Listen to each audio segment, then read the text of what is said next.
Hi everyone, I'm Emily Collins. I'm a current graduate student, but an incoming third grade teacher. So today I thought for my project I would present project-based learning for advanced learners in stream ecology. Okay. There we go. What is project-based learning? So, project-based learning is a teaching method in which students learn by actively engaging in real-world and personally meaningful projects.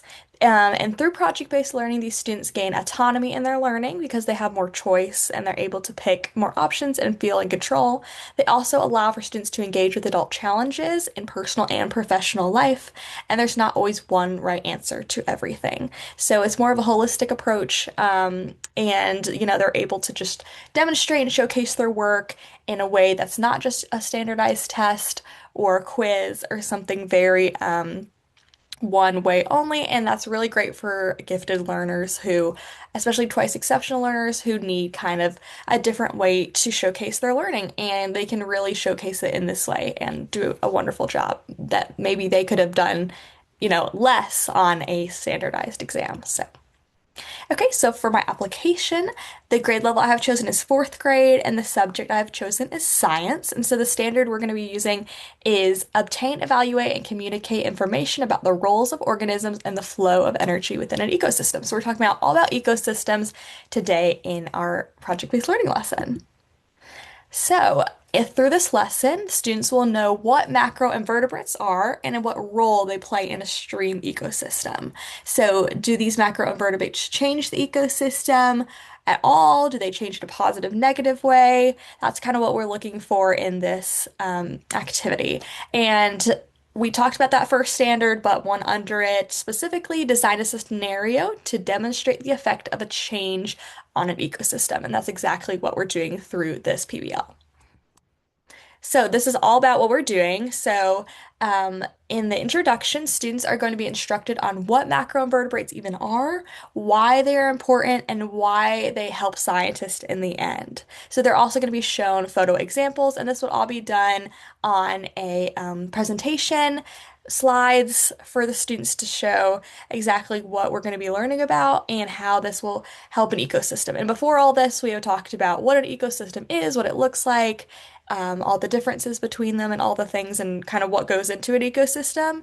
And so this is like the activity we're doing throughout it. So that's why we're talking more in depth about macroinvertebrates and showing how we're about to use them. So next, what the process is all about. So first we do a leaf collection. So we will go out into, so we actually did this in my student teaching, which I thought would just be a great idea for this project anyways. So we had a stream right behind us. So hopefully that would be helpful if you decided to do that yourself. But we went and collected a bunch of leaves and then we put them into leaf packs in little mesh bags and then we put them in the stream. So my mentor teacher went and put them in like the middle of the stream right where that area was active, and then you're just supposed to leave them. You leave them for 2 weeks and you let them soak into the ecosystem environment and get to see, and that'll allow them to become a part of the environment and really make a difference in the stream quality we'll see. And then after those 2 weeks, the students will all go back out and they will collect those leaf packs and they'll place in a cooler with water from the stream. And then they'll break into groups. So they'll have ability to collaborate with one another and brainstorm and chat about it. So each group will get the handful of leaves and water to investigate and they'll look at it and see, do you see any macroinvertebrates and place them on this sorting mat into each category that I'll show on the next slide. But then they're going to count how many they found, how many macroinvertebrates in each category, and record them. And that number helps determine how healthy our ecosystem is. So how healthy is this stream that's by our school? And I'll show that on the next slide. So here are the materials you may need. So on the right in the bullet points, I talked about the students, and I guess the teachers too, material. So they need like a STEM journal or some journal to write down things. They need writing utensils, of course, leaves from outside, mesh bags to put the leaves in, a cooler to bring it back from the stream, and then clear dishes to actively see that water and the leaves and the hopefully macroinvertebrates in there, and then a printed sorting map that's on here. So to the left is the examples that we'll show, and then the middle is those macroinvertebrates and how sensitive they are to pollution and how tolerant they are of pollution. So that helps us kind of see what our ecosystem looks like. And then at the bottom to the left is that clear sorting map right there. So they're able to kind of be like, oh, this is a mayfly, this is a water beetle, whatever. And then to the right is that where you will start to record it all. So you'll see, oh, I found two mayflies and one water penny, da da da. And then you add it all up, and that's kind of that water quality rating at the bottom. So we'll go through that and talk about what that looks like and really break it down for them. And just to add in some citations, we have our research here. So I took some just from all of the reflections we've done in all the journals that we've read. So in addition to believing they have the skills to be successful, students must also value tasks and find them meaningful before they engage. So in terms of this activity, they are like, oh, this is really meaningful because this is our stream and we want it to be clean and everything like that. So that's really valuable and meaningful. Both groups disliked textbook-based route learning. Of course, this is another way to really have hands-on learning in a real-world environment, and it makes learning come alive and it's super engaging. And there's obviously still learning through this. It's not just textbook worksheets, da da da. And especially for gifted learners and even twice exceptional gifted learners, that really helps them to um, dive into the material. Educators must ensure that these are not opportunities oriented towards simply keeping students busy with unrelated fun activities that serve little purpose in fostering talent development or furthering advanced knowledge. So it's not just like another math problem, they have to do five more, or they have to do this extra activity.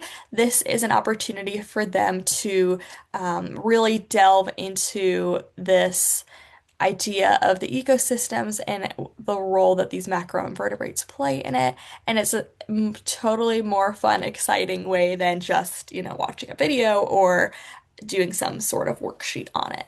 And then lastly, my citation quote, I have students who make a habit of reflecting on their learning experience are empowered to be lifelong learners.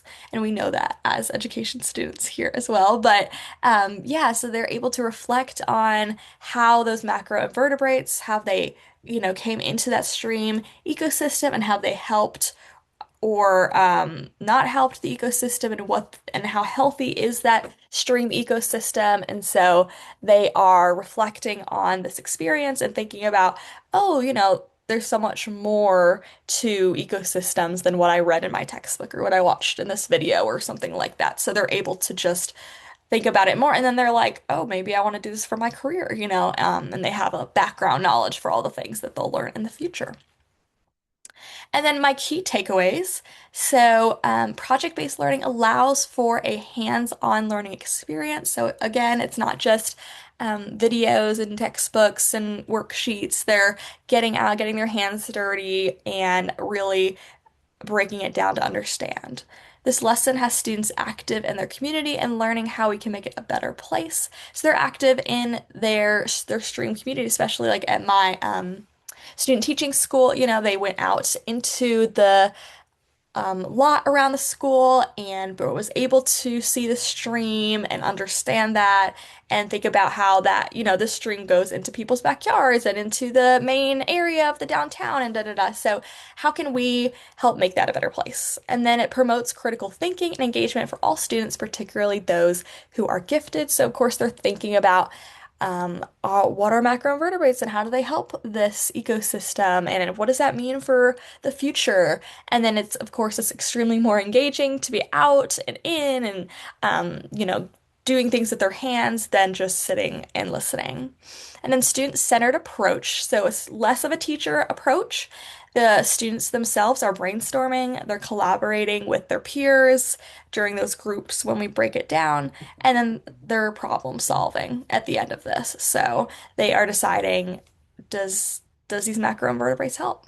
And of course, these are real world issues in the end. So, this ecosystems are all around us. We have many different ecosystems, and we want to keep our, especially stream and water ecosystems, really clean so that we can drink from it, and for the animals and plants around it and things like that to make sure that, it stays healthy, and not polluted. So, they're dealing with these real world issues and adult issues and career things that, are not just elementary students.